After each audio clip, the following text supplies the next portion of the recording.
بود هموطنان گرامی، در منطقه‌ای که هستیم استان بوشهر، شهر برازجان. اینجا رو دقت بفرمایید هموطنان گرامی که اینطوری خالیه. اینا جای پای ستون بوده، این ور جای پای ستون بوده، الباقیشه ستون هایی که دوره هخامنشیان بوده. الباقی پای ستون ها اینجا فکر میکنین کجاست هموطنان گرامی؟ تو موزه لوور فرانسه. محبت کردن، سایبون گذاشتن که خیلی راحت اینجا بردارن ببرن، که اگر کسی خواست عکس ماهواره از این مکان بگیره از طریق جی پی اس نتونه ببینه اینا دارن چه غارتی میکنن. به پای ستون ها رحم نکردن. بعد باید به این سازمان میراث فرهنگی اعتماد کرد. سازمان میراث فرهنگی باید پاسخگو باشه. پای ستون ها کجاست؟ پای ستون های دوران هخامنشیان کجا قرار داره؟ کجا قرار داره؟ مثل همین پای ستون اینجا بوده، جلوتر بوده، دیگه نیست. اونجا که دقت بفهمید خیلی از پای ستون ها رو بردن یا داغون کردن، آسیب دیدن. من نمیدونم سازمان میراث فرهنگی، مثلا شما میراث دارید حفاظت دارید میکنید، پای ستونایی که اونجا بوده کجاست؟ موزه لور فرانسه است، موزه متروپولیسه، تو کشورهای عربیه، تو امارات، کجاست؟ تو انگلستانه. به خاطر اون دزدیاتونه که امثال شما رو به موقعش میذارن گل دیوار تیربارانتون میکنن. به خاطر این دزدیاتونه که پای ستون بدزدید، بعدم بیای سقف بزنید که کسی حتی نتونه از طریق جی پی اس اینجا عکس بگیره که موقعیت این پای ستونا براش مشخص بشه. تاوان تک تک این خیانت هاتون رو پس میدید.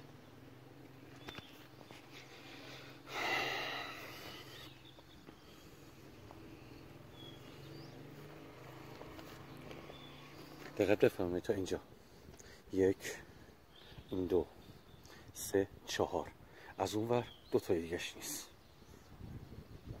حالا امکان داره بیشتر بوده، الان ما داریم همین رو داریم میبینیم.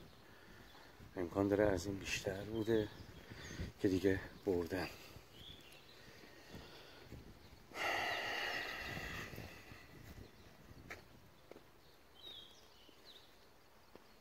ما هیچی دیگه نداریم، هیچ. جالب برای اینه که اینجا پای ستون بوده، یعنی این پای ستون این ور بوده، ما از اون اشتباه شمردیمش. اینجا در اصل 1 2 این 3 بوده که اینجا، بعد 4، بعد 5. اون ور فقط 3 تا پای ستون داریم. 2 تا پای ستون دیگه وجود خارجی دیگه نداره، دیگه نیست. دقیقا در اونجا بوده، اونا رو دیگه بردن.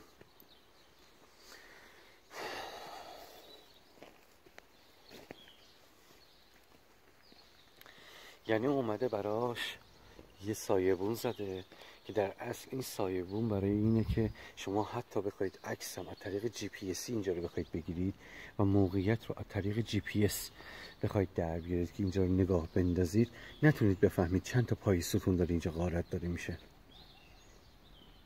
اینا دزدی‌های علنیه. سازمان میراث فرهنگی به خاطر اینه که ما این همه درخواست از سپاه پاسداران داریم، این همه درخواست از سپاه پاسداران میکنیم که اصلاحات درون حکومتی رو شروع بکنه و حتی لازم باشه این سازمان رو منحل بکنه. به خاطر این غارت هایی هستش که میکنن. پای ستون دزدیدن بردن هموطن. اینجا تحت نظارت خودشون هم هست. یه مش کت شهرواری که رفتن تو اروپا درس خوندن، روش های غارتگری و دزدی رو از اونا یاد گرفتن، کارهای خوبشون رو یاد نگرفتن و اومدن اینجا به نفع موزه های اروپایی این غارت ها رو دارن میکنن. اینا دست پرورده استعمارن که میان با هویت ما این کارو میکنن و اینطوری هویت ما رو به سرقت میبرن. این دزدیه، این دزدی علنیه، دزدی میراث مردمه. به خاطر اینکه باید این سازمان میراث فرهنگی منحل بشه، به خاطر این خیانتاش، به خاطر این خیانتاش. جالب برای اینه که این آثار باید کسب درآمدی باشه برای مردم این منطقه، اما شرایطش رو نگاه کنید، خالی از سکنه. هیچ کاری نکردن، هیچ کاری در اینجا صورت نگرفته. هیچ.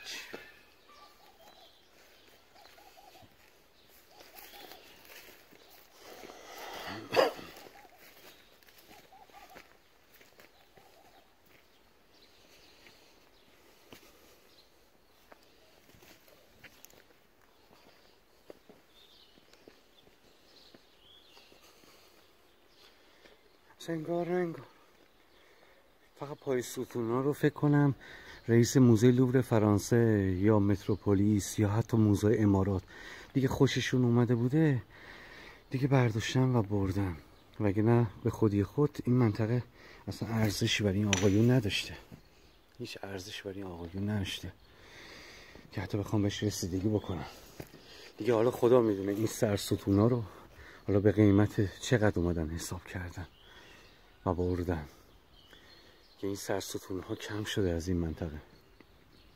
و جالب بر اینه که گنجینه ها در این مناطق بسیاره. تازه این حالا یه قسمتیشه، این یه قسمتی حالا از سرستون میشه، وگرنه ادامه داره این کار. اما امیدوارم دیگه دست میراث فرهنگی کوتاه بشه، چون یک سازمان غارتگر و دزده، یک سازمان خودفروخته است. حالا بمونه دیگه، حالا اون کارشناساشو افرادی که درش دخالت دارن.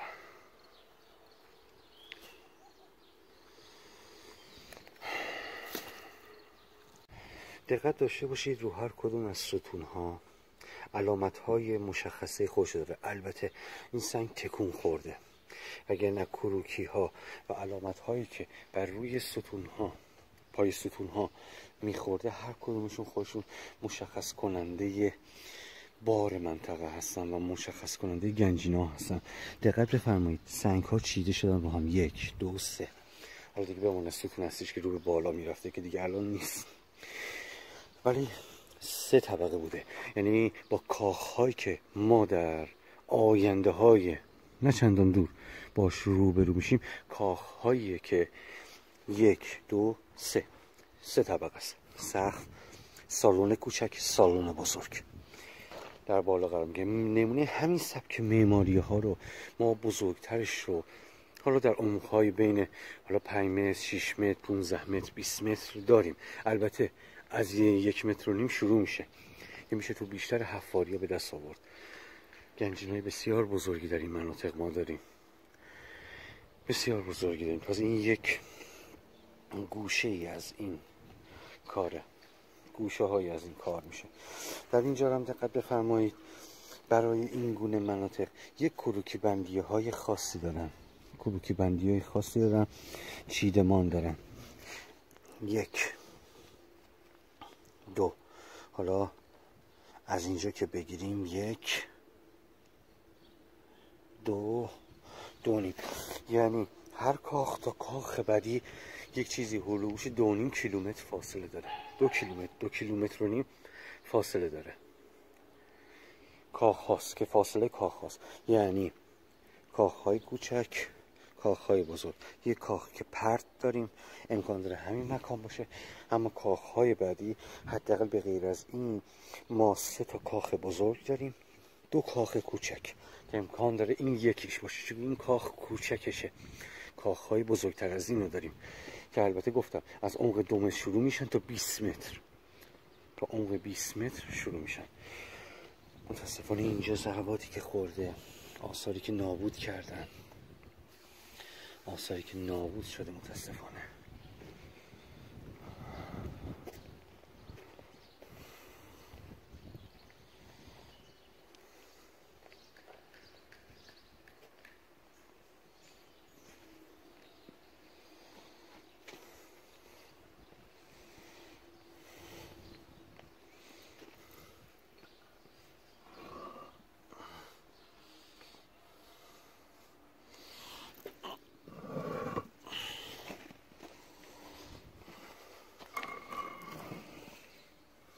اینو برگردیم سرجاش.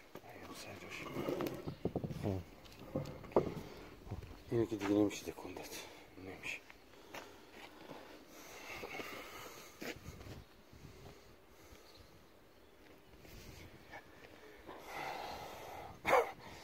و اینو یادتون نره هموطنان گرامی، هر جا که به این جون به این گونه تردد راه ها و بین ستون ها میخورید، یک ستون، دو ستون، همینطوری ادامه داره. امکان داره کاخهای کوچک از 3 ردیف تا 6 ردیف ستون تشکیل شده باشه. 3 ردیف تا 6 ردیف ستون تشکیل شده باشه. بعد راپله داره به پایین حرکت میکنه، یعنی این کل خاک برداری نیست. اما متاسفانه همینی هم که در اومده، پای ستوناش اومدن غارت کردن و بردن. به احتمال زیاد نقش نگاره روش داشته. اگه نقش نگاره روش نداشته باشه احتیاجی نبوده باشه این کارو بکنن. نقش نگاره رو خودش داشته، به مانند این کروکی داشته، به مانند همین کروکی ها روش بوده. اینایی که برداشتن بردن، کروکی ها روش بوده که برداشتن و بردن. دیگه کروکی نباشه احتیاج نداره شما پای ستون رو ببریم. فقط میخوای یک هویت گم بشه که کروکی منطقه دستت نیاد.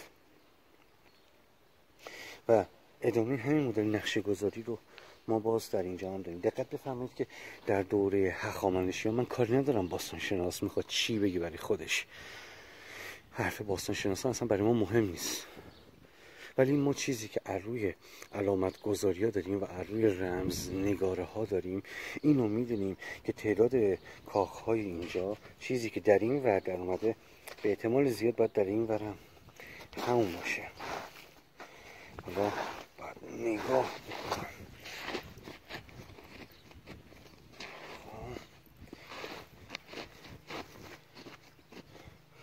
دقیقا به مانند همونی که در اونجا زده، در اینجا هم زده.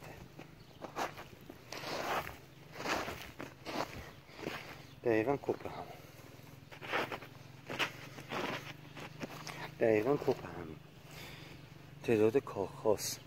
کاخ ها بیشتر به مغرب و مشرق می شدن، بگیم شرق و غرب.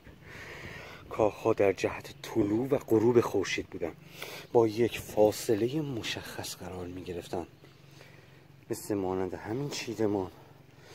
یک سری کاخ ها به احتمال زیاد در شرق قرار می گرفتن و به مانند همون در غرب قرار می گرفتن، در یک فاصله مشخص. امکان داره بینشون رودخونه ای رد بشه که ببره اینها رو ببره. حالا الان میاد باستان شناسی میاد برای خوش حرف میزنه، 1000 تا چیز مزخرف میگه که من اصلا کاری با حرف باستان شناسان گفتم ندارم. اون چیزی که از روی کروکی و نقشه ها ما در میاریم اون برای ما مطرحه. این یه دونه نیست. به غیر از این یه دونه کاخهای کوچک، کاخهای بزرگ ما داریم که تو یک فاصله مشخصه. 1 2 3 4 5 6 7 تا. یعنی نشون میده کاخها از عرض یک چیزی هلوش 7 کیلومتر با هم فاصله دارن، نزدیک به 7 کیلومتر یا 8 کیلومتر، ولی در اصل همون 7 کیلومتر میشه. 7 کیلومتر تا 8 کیلومتر کاخها با هم فاصله دارن و در این فاصله 7 تا 8 کیلومتری یک ردیف کاخو داریم که در فاصله 2 کیلومتری هم میشه، 2.5 کیلومتری هم میشه که چیدمانش مشخصه. ردیف کاخ بعدی بازم به همون چیدمانه، همون اندازه است، 2.5 کیلومتر با هم فاصله دارن. اما بین این رودخونه ها یک طلوع تا غروب فاصله داره، که اونم 7 کیلومتره. بینشون رودخونه به احتمال زیاد رد میشه، یا رودخونه آب شور یا رودخونه آب شیرین قطعشون میکنه و اینها به هم ارتباط پیدا نمیکنن، اما در یک جهت قرار دارن و طوری طراحی شدن که لحاظ جغرافیایی با هم همتراز میشن. این کلیت چیزیه که ما داریم از سبک معماری اینجا داریم در میاریم. اما میراث فرهنگی این روش امانتداری شما نیست، این روش امانتداری نیست. اینو یادتون نره. این مدل روش امانتداری یعنی خیانت و این گونه خیانت ها تاوان داره. الان بخندید، تا روزی که این خنده‌تون تبدیل به گریه بشه، که اون روز بسیار نزدیکه. بدرود.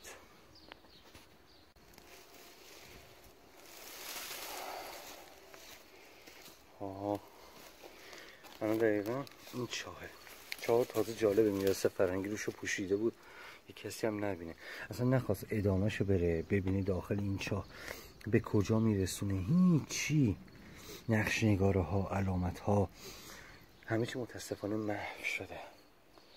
و جالب برای اینه که آجرایی هم که خیلیاش هستش، بعضیش به حتی برای دوران ایلامی میخوره، آجرای دوران ایلامیه. و تا داخلش که میبینید که در امان خدا ولش کرده و اصلا براش مهمم نبوده که این هویت های ایرانیانه، اصلا براشون مهم نیست. دقیقا در اونجا پای ستوناست، در اینجا چاهای آبه. تازه بعدی که بریم جلوتر تعداد این چاها که خیلیاش پنهان دیگه شده بیشتر هم میشه، حتی بیشتر هم میشه.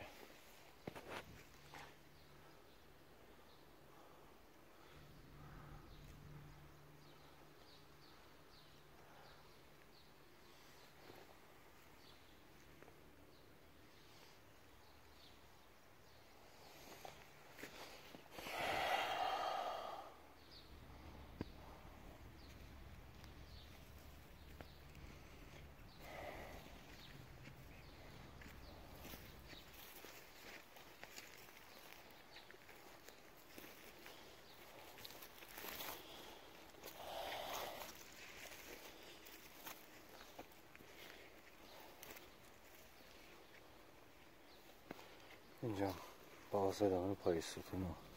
مثلا گفتم انگار نه انگار اینا میراث ایرانیانه. البته همونایی که در آوردن دارن سرقت دارن میکنن دیگه، همونایی که در آمده داره سرقت داره میشه. پای ستون ها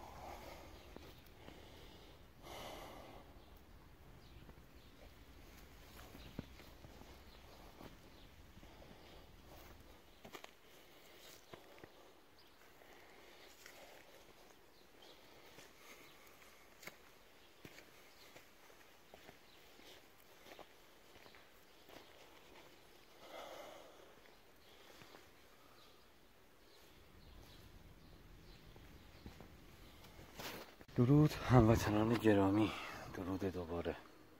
اینجا کاخ چرخاب در استان بوشهر. استان بوشهر من شهر برازجان میشه. البته برازگونم میگن، ولی خب برازجان اسمی که الان روش گشتن. ولی در کلش هموطنان گرامی اینجا رو دقت بکنید، 3 پای ستون رو شما دارید میبینید. میراث فرهنگی همیشه برای سرقت ها و دزدی هایی که میکنه، عکسی هم که حتی میاد داخل سایتاش میذاره از اون ستون میذاره، دقیقا از همون ستون اومده گذاشته اون 3 ستون رو. اینجا هم چند تا ستون، یعنی آقا کلیتش همین بوده، ولی نمیاد به 2 ستونی که اینجا سرقت شده اشاره بکنه، تو فیلم برداشت نمیاره. یعنی آقا ما اومدیم کل منطقه همینطوری بوده، با اینکه دروغ محضه. من از خیلی از بومیان محلی اینجا وقتی که سوال کردم گفتن این ستون ها تکمیل بودن. و جالب برای ما اینه که جایی که ستون ها برداشته شده و دیگه بالا سرش بریم، زمین هنوز گوده. یعنی اگه از دوره باستان مثلا داریم میگیم مثلا آقا 20 سال پیش، اصلا باستان هم نه، 20 سال پیش اگر اینجا غارت شده بود، الان این گودی که در این قسمت ها افتاده این الان پر شده بود. نشون میده چند ساله، یعنی کمتر از 10 سال میشه که پای ستون ها توش سرقت شده.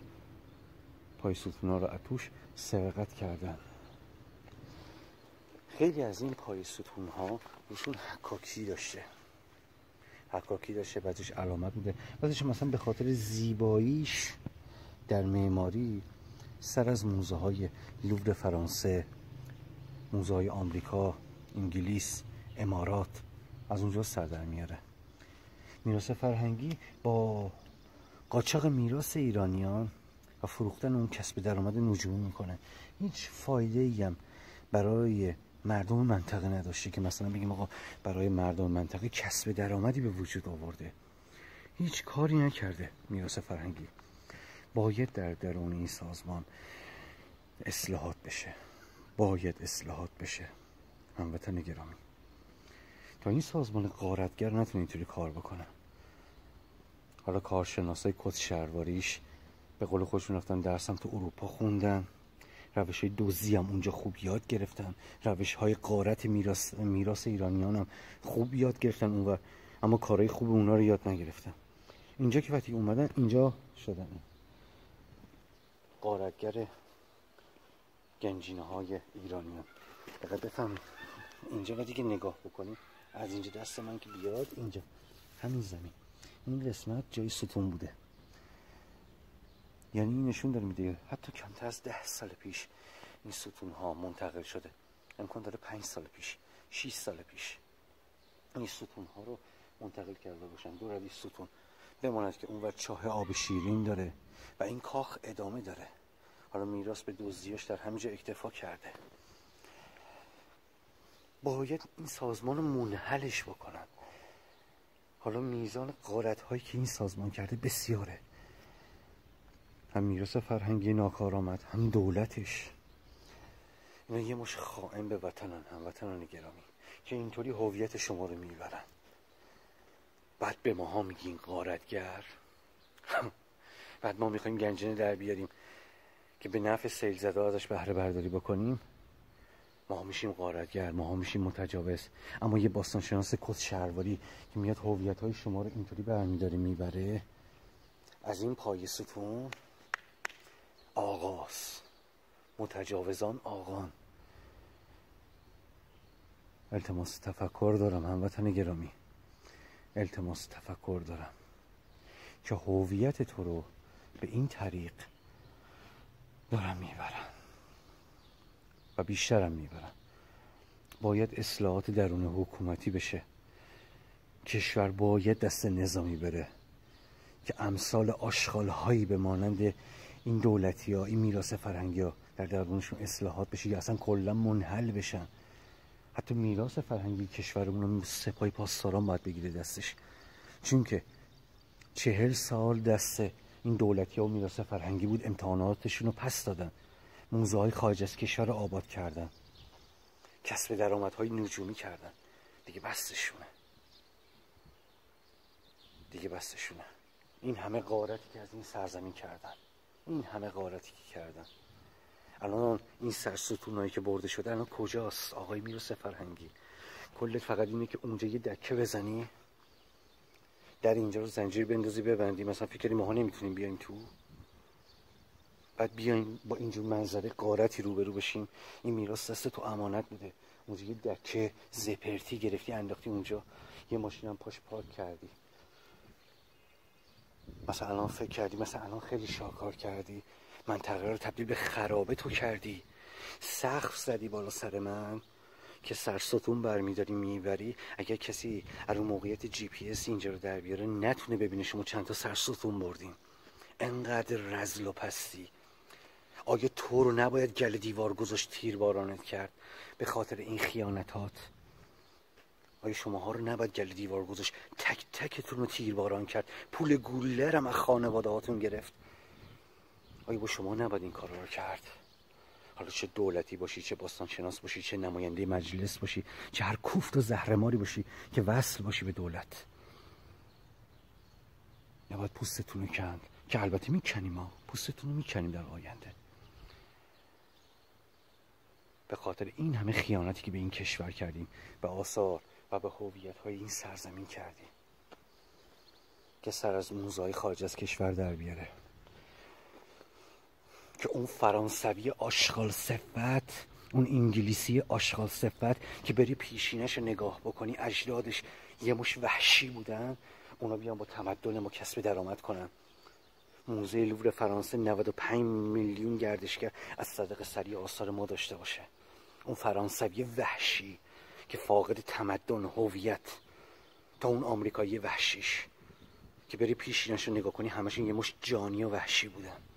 شما میرین جیبای اونا رو پر میکنین، برای اونا با هویت ما هویت سازی برای اونا میکنید. شما کارتون اینه. از زمان پهلوی اول تا به امروز کارتون همین بوده. جلوتون میگیریم، مطمئن باشید جلوتون رو میگیریم و تقاص تک تک این خیانت هاتون رو پس میدید. اینو مطمئن باشید. بدرود.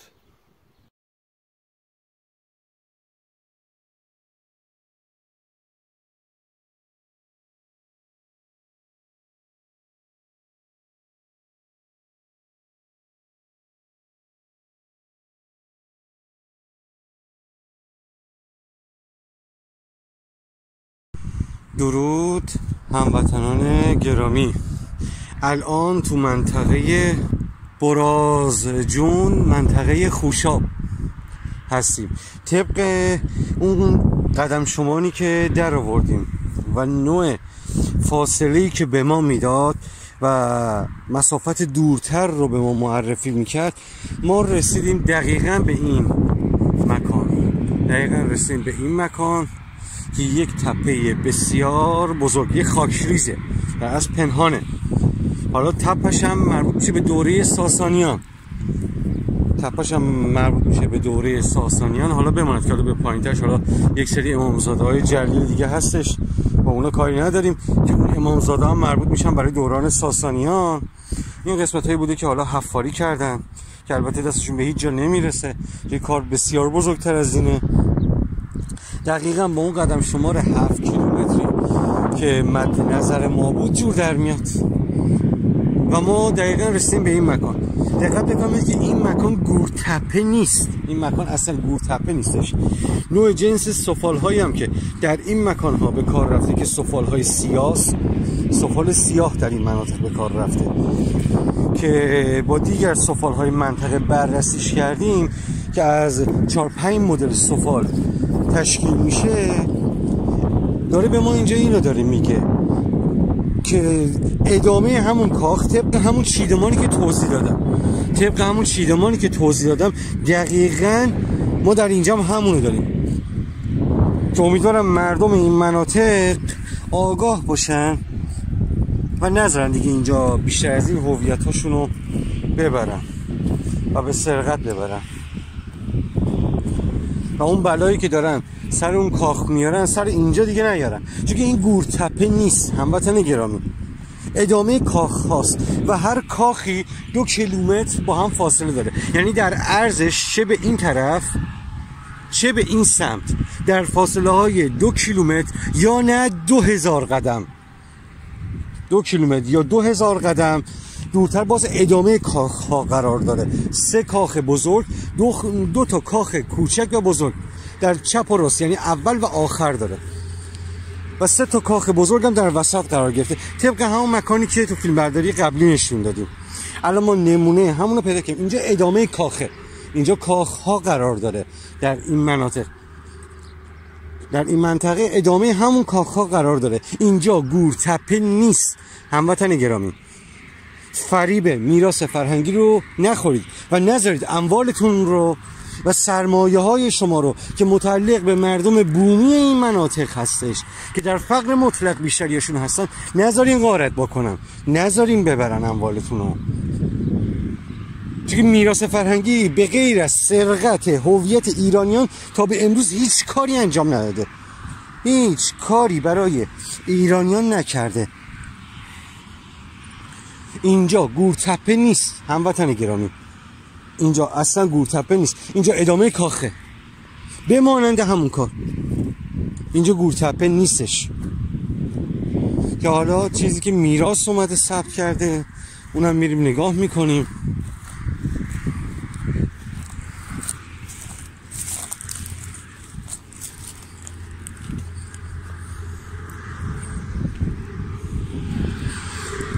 چیزی که میراث ثبت کرده دقیقاً همینه.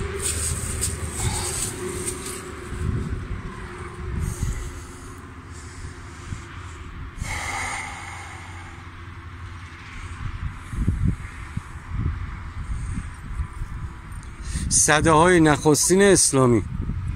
اصلا این مکان ها مربوط فقط به دوره‌های کاخ ها میشه که اونم بیشتر برای کاخ های مربوط به دوران هخامنشیان یا ساسانیان، ارتباطی به دوره‌های اسلامی نداره.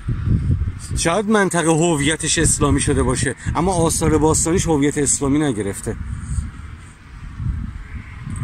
این تپه که این تابلو هم که به قول خودشون حالا ثبت میراثه، این تپه ادامه همون کاخ هاست. اینجا کاخ قرار داره هموطن گرامی، کاخ در هر فاصله 2000 قدم یا نه 1000 قدم یا 2000 قدم که اگه شما بخوای به کیلومتر هم بخوای بگیری میشه آقا 2 کیلومتر، اما ما میگیم آقا 1000 تا 2000 قدم که شما بخوای بگیری ادامه همین کاخ ها تا 5 تا چیده شده، 2 تا کوچک در اول و آخر، 3 تا بزرگم در وسط. گنجینای این مناطق بسیار توناژ بالاست هموطن گرامی. این هویت ها متعلق به ایرانیانه و اگر میخواد از این هویت ها به نفع مردم ایران بهره برداری نشه، همون بهتر که زیر خاک بمونه.